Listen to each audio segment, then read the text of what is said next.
For the past 2 weeks, my home has been in complete chaos, a total mess. Now, our home usually is decluttered, is organized, is tidy, and is clean. But about 2 weeks ago, I decided that it was time to replace the tub in one of our bathrooms. And we went to the store, we got a beautiful tub, we got the tub enclosure to go around it, and we brought everything over. So we placed the materials, the tub, in the family room where it was closest to the bathroom where the work was going to be done. And then we proceeded to take out the old tub. The old tub was a fiberglass one-piece unit that had to be cut in several pieces even to just take it out of the house. These are the kinds of tubs they put in homes when they're in construction, so they don't have to go through doors. They just place them where they're supposed to go, and they build the walls around it. And so this tub had to be cut in order to be taken out. Once we took out the old tub, we realized that the way the pipes had been put together behind the tub, they would have to be moved 2 or 3 inches back for the new tub to fit, and that would require a plumber. So we called the plumber. The plumber took a few days to come over, and then he said he would give us an estimate, and then he ghosted us. So with all of these things happening, about 2 weeks passed, and during those 2 weeks, we had the tub, which is a huge box, in the family room, and I wasn't able to access some things in the family room. I wasn't able to work out there because I usually, when I work out home, I do it in the family room, and I couldn't access my exercise equipment, which is usually kept in a storage ottoman that happened to be underneath the tub. And so after 2 weeks of this chaos, I was starting to get pretty upset. I felt like I couldn't live. I felt like the house was draining me instead of being the supportive partner that it usually is for me.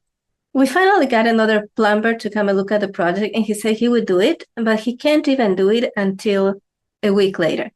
And at that point, I decided we just couldn't keep going that way. We had to restore order to our house. So what we did is we carried the tub to the guest room and put the tub on top of that bed that is rarely used. And we were able to reorganize the family room and have use of the family room again. And then I started feeling a lot better because I am very sensitive to space. And I would like to know, are you sensitive to space? When all these things happened, it made me think about people who live like that. What we had for 2 weeks, the mess, the chaos we had from construction in our home for 2 weeks. And now we have a moment of peace. And then next week, we're going to have another week of chaos until the job gets finished, right? But a lot of people live with chaos, and they live with messes and clutter and in places that are not tidy. And I have been seeing these trends on social media where people are making these videos where they time themselves as they clean places that are frankly nasty, or as they declutter places that haven't been decluttered in years. And I see also influencers that are making cooking videos, or they're making videos about parenthood, all sorts of different themes, different topics. But in the background, you can see their messes and you can see how they live. My grandmother always talked about you have to know how to live, and you have to learn how to live, because that's not something that everybody is born knowing. Knowing how to live is knowing how to arrange your home, how to organize it, how to keep it reasonably clean and tidy so that you can live, so your home nurtures you, so your home is a supportive partner instead of a constant drain. So I would like to hear from you, like, how tidy and organized is your home? Do you have a lot of clutter? And how does that make you feel? Because for many years, my home has been pretty well organized. And of course, when my kids were little, there were more messes, there was more chaos, but it was always fairly simple to pick things up and restore order.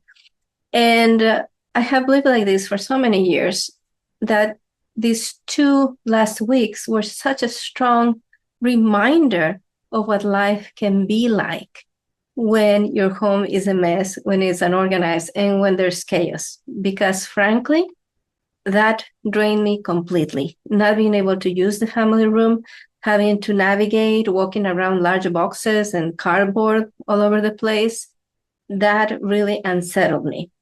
And let me tell you, people do not get used to clutter. They do not get used to messes They don't get used to bad feng shui. They get numb to it. And numbness is a really bad thing.